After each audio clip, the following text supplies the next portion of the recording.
This topic is about the most oppressed people within our society. Yes, who are they? They are parents. Within our society, if you look at the way children treat their parents, you'd be amazed that there are incidences of children beating their parents up. Inshallah ta'ala, we are going to try to cover some aspects of this topic, materialism. People have become so materialistic these days.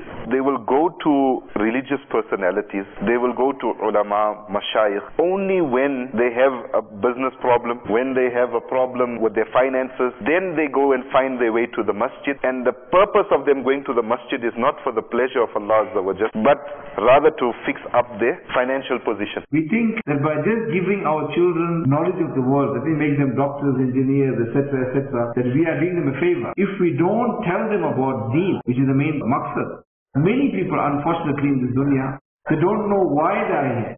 Watch the series Evils of Society on Monday in Madinah Munawwara, 10:40 p.m. in Pakistan, 12:40 a.m. on Madani channel.